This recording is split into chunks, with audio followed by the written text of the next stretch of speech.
All right, today we're here looking at our samples that we took in January of our Agar recipes.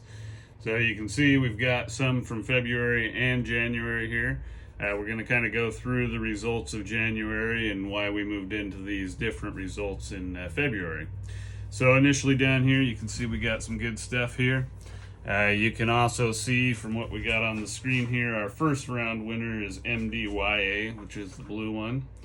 That was a 0.8% blend. Our second place is MDYP, which is the green. I think that was, what, 1%? Yes. And then MYP was our purple.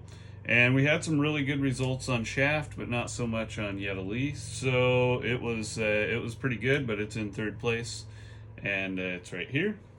The orange and yellow, they were hard to see. I think that they did okay, but they really just didn't, show anything. You can't see that light color.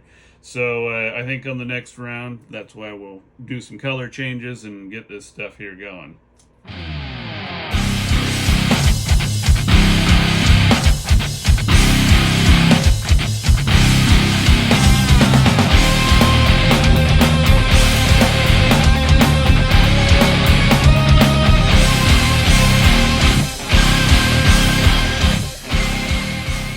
Okay, so now let's go on to the second batch that we did here in February. So you can see we've got here our front runners. We've got our number one from before, the MDYA, and we have the MDYP in here. Both of them are still doing very well. You can see that the 2 times newt on the MDYA is also doing really dang well. I think, that's just looking phenomenal. Also doubling the newts on the Yedali looks good too. What you can really see is that these lower ones that have more nutrients are much stronger or much whiter. It's probably harder to see on the screen, but they are still very rhizomorphic. They're just very close together.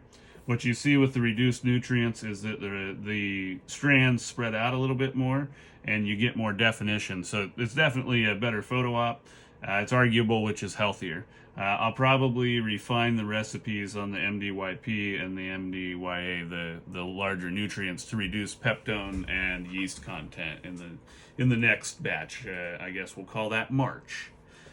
Anyhow, let's look through the results here.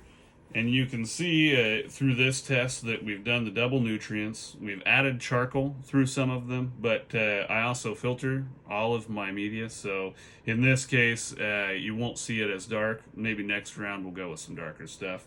We also changed those yellows and orange to blues like the others to see if maybe that would give us a look at what they are looking like. And we'll say that these are all monocultures. They're all from the same isolate. You can see here from the picture they're just awesome.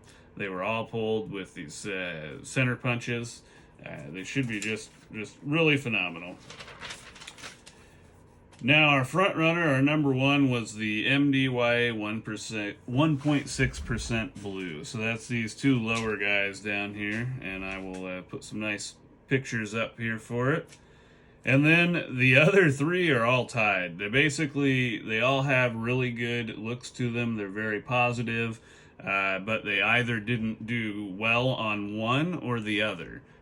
So, either Shaft or Yedali just didn't quite look perfect on both of them.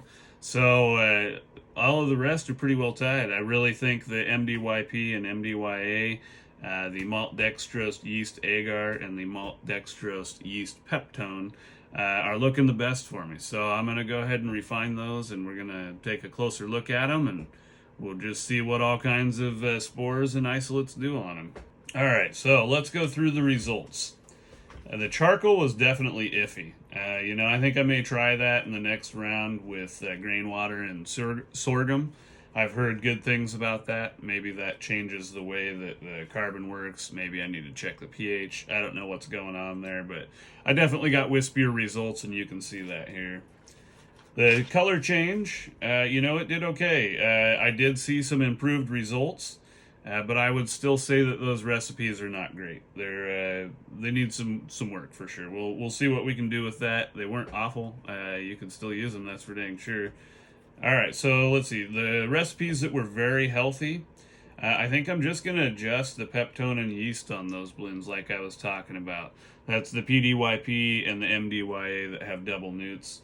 I think reducing those key proteins will help with the fluffiness, or reducing the fluffiness. That's why you see the intensity in them.